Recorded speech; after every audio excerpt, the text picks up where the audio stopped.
Chapter 20. A Second Term.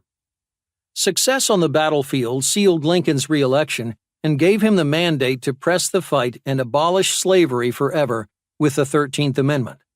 Lincoln confirms his commitment to restoring the Union and abolishing slavery, effectively ending any and all speculation, both North and South, that the old, divided United States will return. November 8, 1864.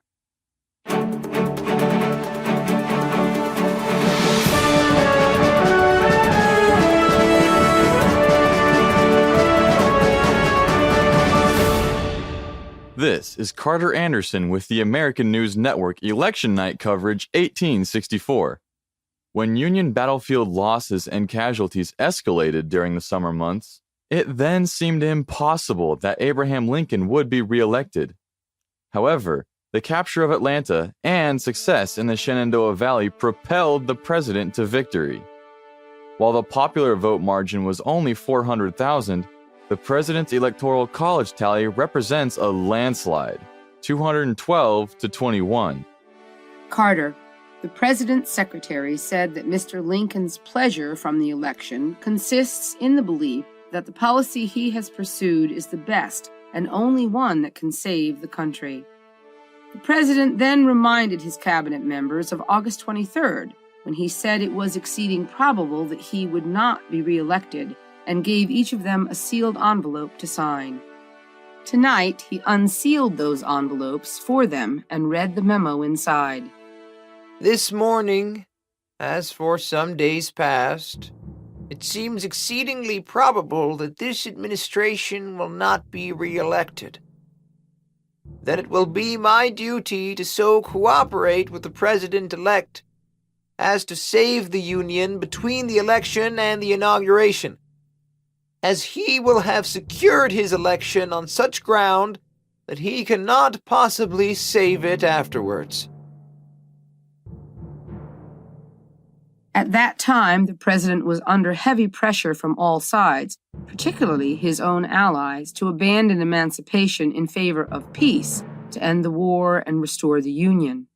By remaining true to his convictions and promise to the slave, Mr. Lincoln gained redemption tonight. It is fair to say that the United States is, for as long as Abraham Lincoln is president, irrevocably committed to a dual policy of unconditional surrender and emancipation. December 6, 1864.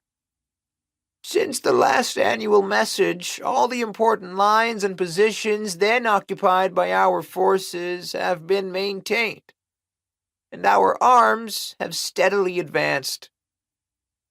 At the last session of Congress, a proposed amendment of the Constitution abolishing slavery throughout the United States passed the Senate, but failed for lack of the requisite two-thirds vote in the House of Representatives. I venture to recommend the reconsideration and passage of the measure at the present session. On careful consideration of all the evidence accessible, it seems to me that no attempt at negotiation with the insurgent leader could result in any good. He would accept nothing short of severance of the Union, precisely what we will not and cannot give. His declarations to this effect are explicit and oft repeated. He does not attempt to deceive us. He affords us no excuse to deceive ourselves. He cannot voluntarily re-accept the Union. We cannot voluntarily yield it.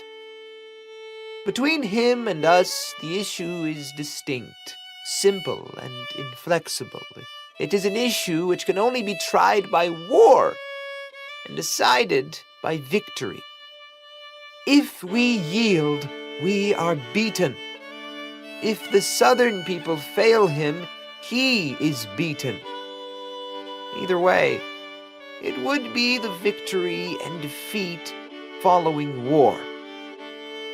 I repeat the declaration made a year ago, that while I remain in my present position, I shall not attempt to retract or modify the Emancipation Proclamation, nor shall I return to slavery any person who is free by the terms of that proclamation, or by any of the acts of Congress.